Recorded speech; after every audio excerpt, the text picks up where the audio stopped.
let's start with South Carolina, because it'll give us an opportunity to both talk about Sure.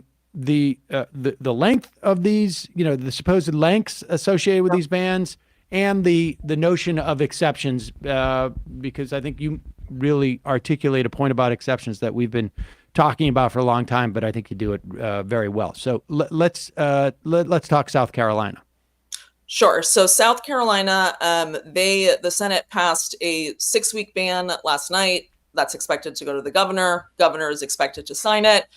The goodish news is that it's going to go to the Supreme Court. The state Supreme Court has already blocked a previously passed 6-week ban. So this is like another effort by Republicans in the state to get something going.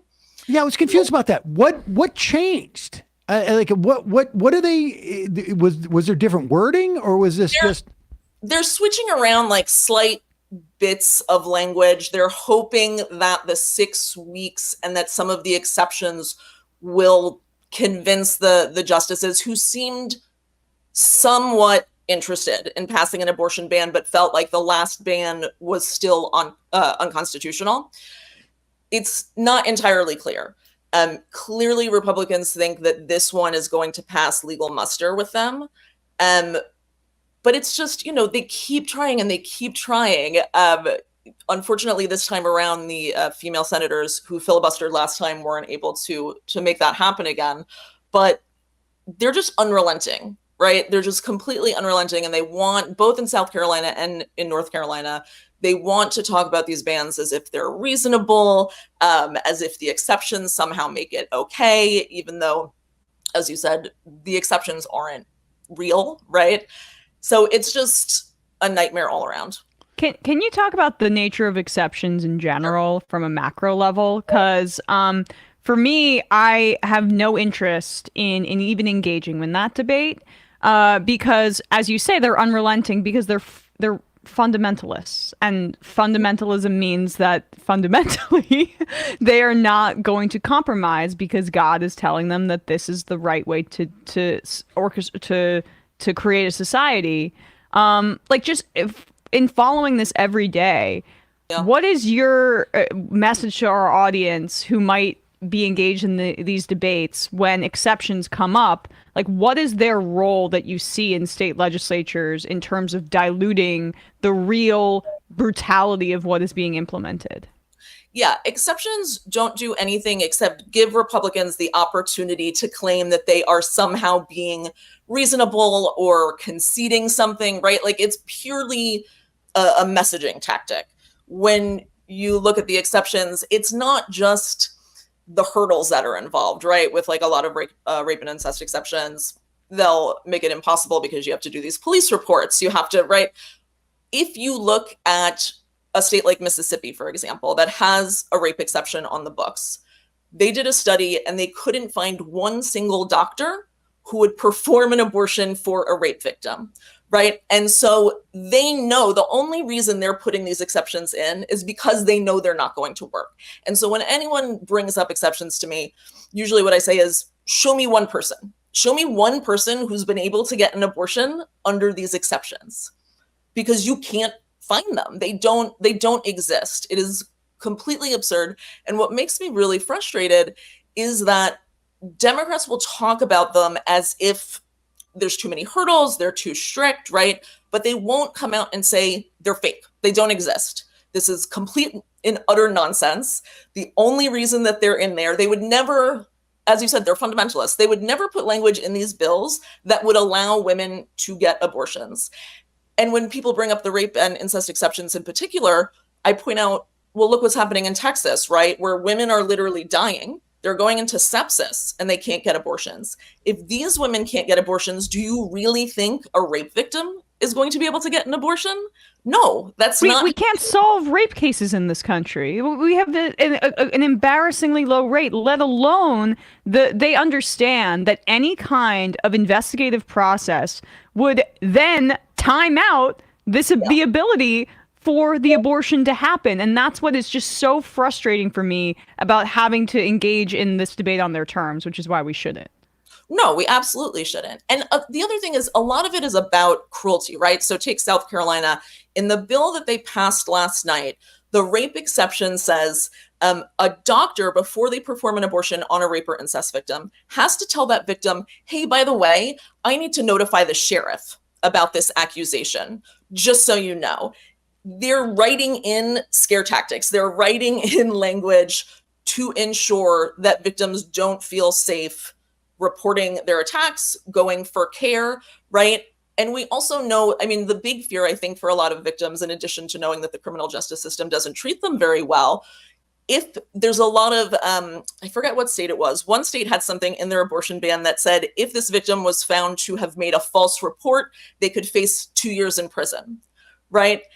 And women are often accused of making false reports by police just because there wasn't enough evidence, right? Doesn't mean it wasn't real, but because there's not enough evidence, they're going to charge her with a false report. So there's a lot of punishment and cruelty sort of built in to the exceptions. And we should say this also, in many cases, these penalties also involve the doctors. And from the doctor's perspective, it creates beyond a chilling effect on the doctors, because the doctor is not in a position to assess whether someone's been raped or incest. And when they make this decision, they are taking the responsibility that a rape did occur, and if it didn't, they could end up in jail, loss of their license, et cetera, et cetera. So the chilling effect is on both, sort of like both parties associated with the abortion. Let's talk about the timeline in terms of, like, because I know in North Carolina they passed a 10-week ban, I think it is, but it starts, if I'm not mistaken, it starts at gestation as opposed to conception.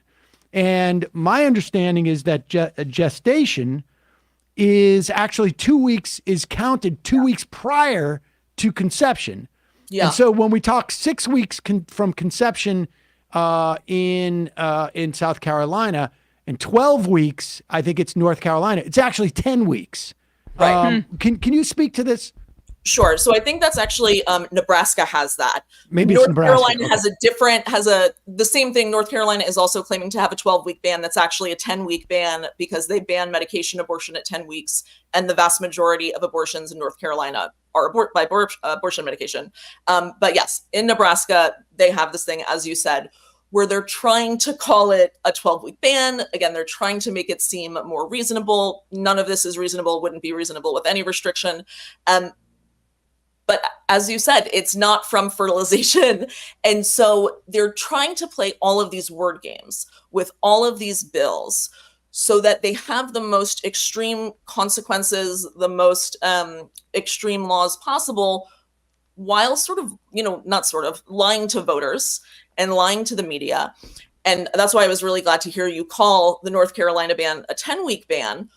It's so frustrating to see these bans described in the language that Republicans are using that is just so completely false, right? North Carolina's ban is not a 12-week ban. If 60% of the abortions in North Carolina are done with abortion medication and abortion medication is banned at 10 weeks, that is a 10-week ban, right?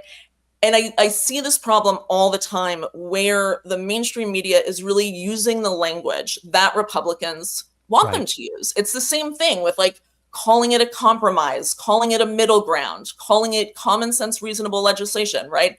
They have been pushing this language out for months and months and months because they know that abortion bans are extraordinarily unpopular. I just wrote last night, the federal ban that all of these groups are pushing now, they won't call it a federal ban. They're starting to call it a national compromise, a national consensus, a national agreement, right? They'll do anything that they can not to call it a ban.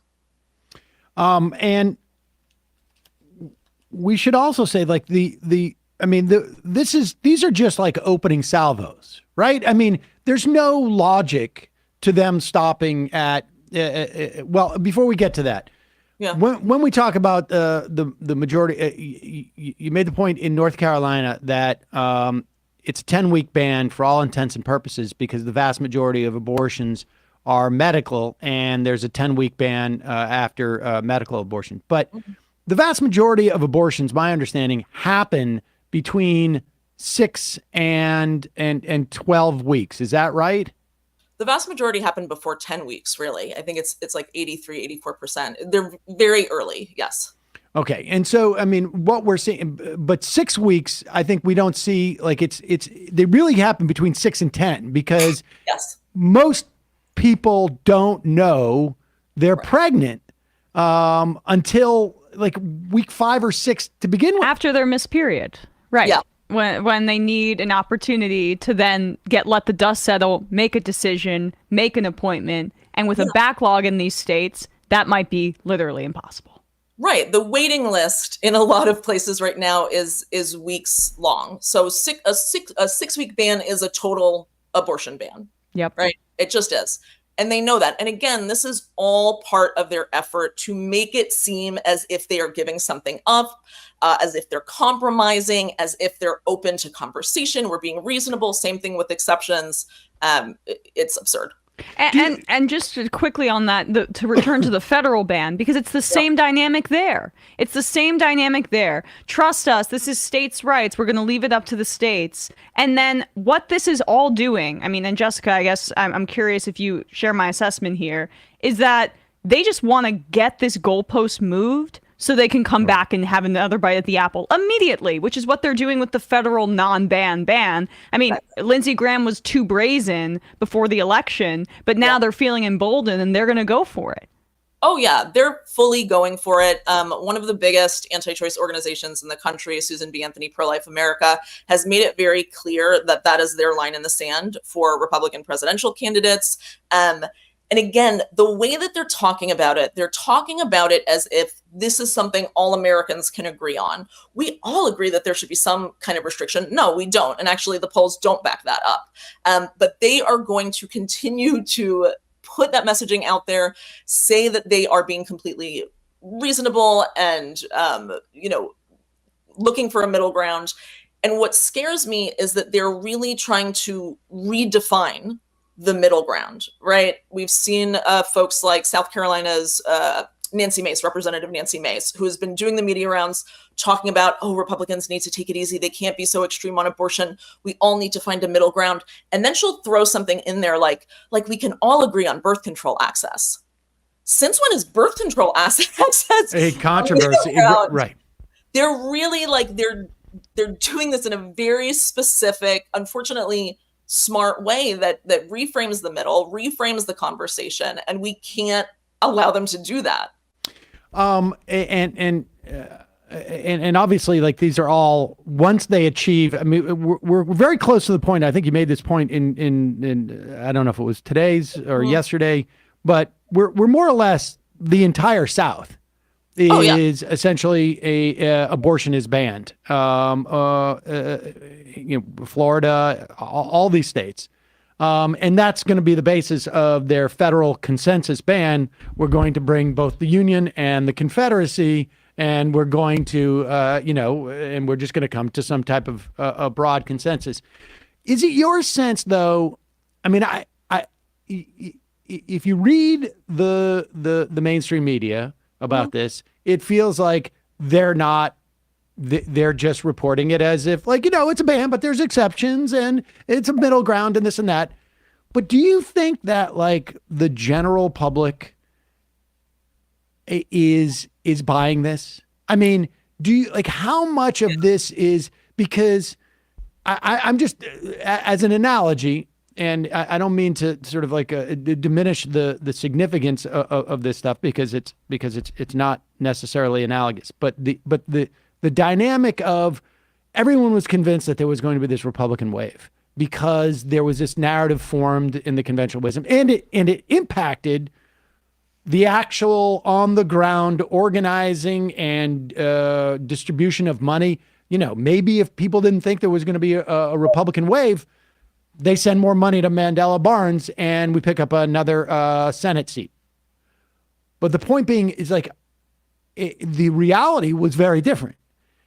Is the idea that there's some type of consensus around here, or that people are finding some type of middle ground and they're doing exceptions? It's one thing for the Beltway media, the national media, whatever's left of it, to sort of like present it in that way. But do people living in these states, do people around the country, are they buying into it, or do they just simply, we don't hear from them? They're not buying into it. NARAL did a recent study that asked, do you think, a 15-week ban, federal ban, is reasonable, common sense? Overwhelmingly, no. And if you go to really any of these states, right, the vast majority of voters, vast majority of Americans don't want abortion bans, don't support abortion restrictions, even in red states. And I think one of the biggest problems we're seeing with the mainstream media framing of all of this is, if you read an article about abortion, you would get the sense that America is evenly split on this issue. You would get the sense that we are, extraordinarily polarized on this issue. We're not. And as you said, the midterms showed it, right? Like, you're seeing votes in Kansas and Kentucky. No, we are not split on this. Republicans want people to think that we're split on this because so much of their effort right now is about undermining democratic norms, right? What they're doing in Ohio with trying to change the standards around ballot measures. They are going to pass these bans whether voters want them or not. And so it's really important to them to get the message out there that we're somehow split, because the truth that this is a small group of extremist legislators passing these restrictions against the wishes of the vast majority of voters does not look good for them. And so that messaging is incredibly important to that broader strategy. What's your sense of how to push back on that? I mean, obviously you're engaged in it, but we're starting to see again, and like it seems to come in waves where there is more attention paid to some of these horrible instances where these bans in action lead to I don't know if it was a story out of Florida just the other day about this couple that their kid had their baby had Potter's syndrome, and they had to carry to term and then literally just sit there for 90 minutes and watch the baby asphyxiate because it could not breathe, and they knew this would happen. And it has had it's done incredible mental harm to the family and to is it the trying to present more of these stories? Is it trying to work on the mainstream press and sort of making them reevaluate how they assess what constitutes a compromise? I mean, where from your perspective is the best ways in which to pursue this? Sure. Listen, those stories are horrific and really important, right? These are happening. This suffering is happening. This cruelty is happening. But my concern is, if we are only focusing on those stories, on those extremely tragic stories, you're giving Republicans the opportunity to say, okay, well, here's an exception for severe fetal abnormalities, and now we can all agree, right? No. Forcing someone to carry a pregnancy against their will, no matter what is going on with the pregnancy, no matter where they are in that pregnancy, is unjust. It's inhumane. And Republicans know it. If you look at a lot of these bills, right, the medical emergency exceptions, almost every single one of them has language in there about the fact that it's not a medical emergency if there's a mental health condition. Specifically, they will say, if a doctor diagnoses someone as suicidal, right, as a result of carrying a pregnancy that they're being forced to carry, that is not a medical emergency. They are anticipating the fact that women will become suicidal as a result of being forced to carry pregnancies. All of it is a horror story. All of it is a human rights violation, right? And to me, that is what we need to be focused on. It doesn't matter what the circumstances of the pregnancy are. No one should be forced to carry a pregnancy that they don't want, period. But that's the point, is they want you to have mental health ramifications because it's your punishment for being promiscuous or for having sex outside of marriage or for pleasure or for romance or whatever. I want to return to what you said about birth control, because we're seeing more and more efforts. I know, this is kind of a little bit, it's completely related to abortion, but like that they're going to try to ramp up efforts to control the IUD, the birth control pill, the morning after pill. Maybe that comes first. Just like what you're seeing on the ground about that, because clearly for me, there's a pattern of the methods of birth control that are in the woman or the person who can get pregnancy control. That's the stuff that they're going to come after first. And I think it's going to come more quickly than people anticipate. Oh yeah, they're 100% already there, right? This is not something that's happening in the future. This is something that they are already doing. They have been laying the groundwork for years to call things like IUDs, emergency contraception, abortifacients, because they argue that it prevents the implantation of a fertilized egg, and therefore that's an abortion, right? And that was part of what the Hobby Lobby Supreme Court case was about. And so that's already enshrined. Like we have that. We know that they are arguing that.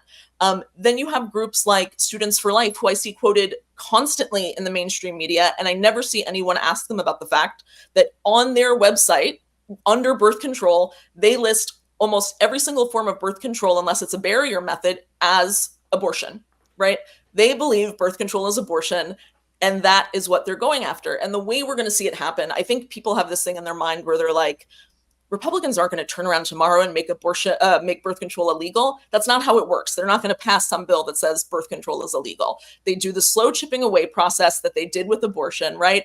They'll come after minors first. They'll come after young people.